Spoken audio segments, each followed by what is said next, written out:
selección de personajes famosos de El Salvador, voy a invitar a uno de los artistas quizás más conocidos de la literatura salvadoreña a nivel internacional.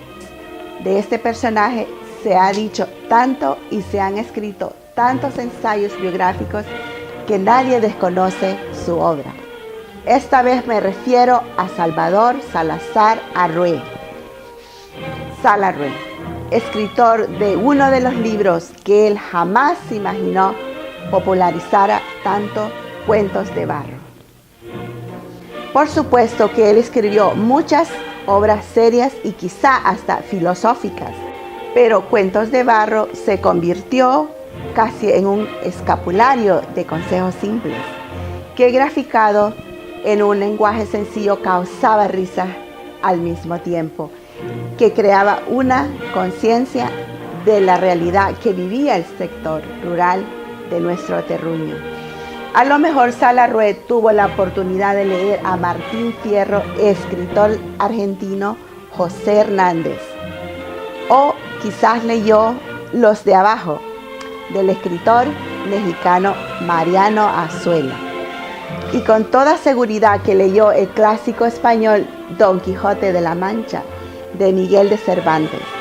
Esas lecturas tan aleccionadoras le provocaron escribir algo que en simples palabras identificara a sus compatriotas en su coloquial comportamiento de esa época.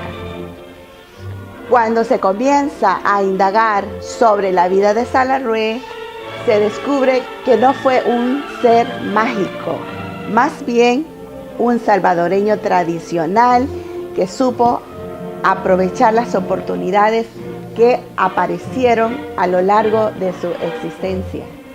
Hay obras de Sal Arrué que yo no me atrevo a comentar. Varios miembros de la comunidad empapados de conocimiento me den su propia versión. Salvador Salazar Arrué, Sal Arrué, sabemos que es el más importante artista nacional que en la pintura, en la escritura, la poesía, en el ensayo, logró representar lo que somos como país. Según testimonios, desde muy niño, desde los 3, 4 años, era un ser muy retraído, muy ensimismado, muy silencioso y muy contemplativo. A los 10 años publica unas cositas ya en el periódico El Salvador que dirigía un nicaragüense, Mayorga, y dibujaba, manchaba. Entonces Sal Arrué traía esa sensibilidad, digamos, hacia el arte, que no es otra cosa más que un reflejo de su evolución espiritual. Bueno, Sal Arrué es un escritor, digamos,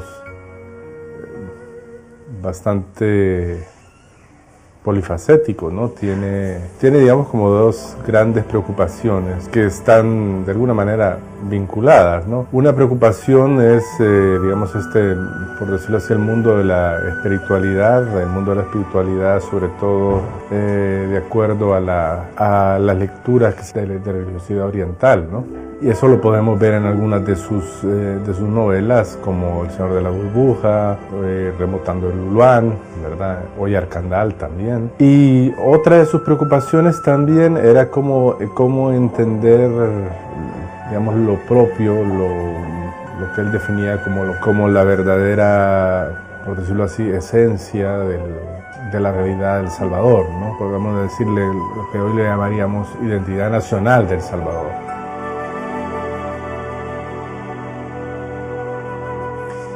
A través de sus cuentos, de su novela, logró rescatar la voz de los que siempre estuvieron en silencio. Sal Arrué rescató la voz del indígena, la voz del campesino, a través de Cuentos de Barro. Sal Arrué, con los cuentos de Cipotes, logra atrapar y entregarnos la picardía, el humor, ese mundo fantástico de los niños, de esos niños que todos llevamos adentro y que Sal Arrué también llevó. Él siempre se dijo: yo soy un niño con un caparazón de adulto. Sal Arrué tiene su primer encuentro con el mundo externo cuando va a estudiar pintura a Washington. es su primer salida. Él es un joven que viene de un sonsonate, imagínense, de 1900, del siglo pasado. Era un sonsonate que nosotros ni nos imaginamos, ¿verdad? La campiña, el ambiente indígena, todo. Él sale a esa edad, de los 16 años, a Washington, y en esta escuela Corcoran, que es una escuela muy internacional, se encontrará con muchas corrientes plásticas y culturales, ¿no? Esta es la mesa que quiere la zona del comer que ellos tenían, y esta es la mesa que él tenía, y él se sentaba en esta silla, aquí en esta posición que está, y en esta posición se sentaba la esposa, aquí en esta silla, y las sillas se sentaban allá, en otras sillas, ahí se sentaban. Quizás es uno de los primeros intelectuales que a través de sus cuentos, de su obra, de sus ensayos, rescata la memoria de 1932. Hay un cuento que ustedes van a encontrar que se llama El Espantajo, donde con una belleza expresiva y una narrativa evoca todo aquello que nuestras comunidades indígenas sufrieron cuando las tropas de la dictadura del general Martínez avanzaban de cantón en cantón en la zona de los Izalcos, asesinando a los jóvenes mayores de 13 años. En la obra de Salarrué encontramos esa vertiente de búsqueda de la memoria. Él cultivó el ensayo, el artículo, la crónica, él escribía para los periódicos, quiere establecerse como pintor en El Salvador, pero se da cuenta que no hay ninguna posibilidad de vivir como pintor, ¿verdad? No hay un mercado de arte plástico, ¿no? ¿Verdad? No hay galerías, ni marchantes, ni nada de eso. Y entonces él se da cuenta que tiene que percibir algún tipo de ingresos de otra forma, y una forma de hacerlo es a través de escribir en los periódicos. Él se vincula a este periódico que se llama Patria. En 1946, Salarrué regresa a Nueva York y conoce a un personaje que tiene en él una enorme influencia. Es Leonora Nichols, a quien él llamó Blondie, que quería decir vino azul. Entre los dos surge un romance que perdura durante toda su vida.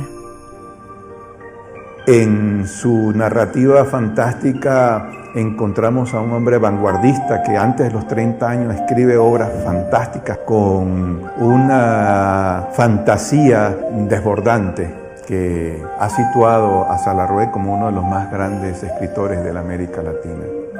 Fíjese que hay anécdotas de él, por ejemplo, que se escribía en cualquier lugar, en una hamaca, en una silla, se encerraba en el inodoro y se oían las carcajadas cuando estaba escribiendo cuentos de cipote. Pero ya en su época mayor, digamos, en los planes tenía su segundo piso, que era el estudio de él, ¿no? Ahí tenía su máquina de escribir y su caballete y su pintura, ¿no? Y Salarrué, digamos, también a los 30, 35 años, deja el figurativo y entra a practicar una pintura que es considerada abstracta. Entonces él ahí reflejaba estados del mundo astral, visiones del mundo espiritual, y si se le observa sus pinturas de esa época, los objetos, las cosas tienen como aura, como brillo, ¿verdad? Y el manejo que hace de los colores ya no es un manejo del cromos académico, sino que entra a combinar colores. Entonces, allí es donde Salarrué crea, digamos, un estilo propio y se vuelve uno de los primeros pintores abstractos de América Latina. Siempre se me pone la imagen que ahí está él. Como de esta hora, ahí está él, se pone sentado él. Y a finales del 67, 68, empezamos a poner exposiciones de pintura en los parques con un grupo de amigos. Y el primer lugar que escogimos para exponer fue en el verano, cuando no llovía, en los planes de Rendero, en el Balboa, en la grama. Y como él vivía en los planes, él se asoma a ver nuestra exposición. Y ese mismo día me dice, mira, ¿y cómo haces para llevarte tus pinturas? ¿En bus? Éramos unos locos, ¿sabes? Las amarrábamos y nos las llevábamos. Entonces me dijo, ¿y van a venir todos los sábados? Sí, déjalas en mi casa. Y la siguiente exposición él nos pidió el permiso, que era muy humilde, ¿verdad? Si podía poner pinturas de él con nosotros. Y nosotros honradísimos, ¿no? y empezó Salarrué a poner con nosotros a guardar ahí, y ahí empecé yo a relacionarme con él. O sea, llevaba las pinturas y me quedaba hablando con él, y ahí inició una amistad hasta su muerte, y todavía sigue, ¿eh?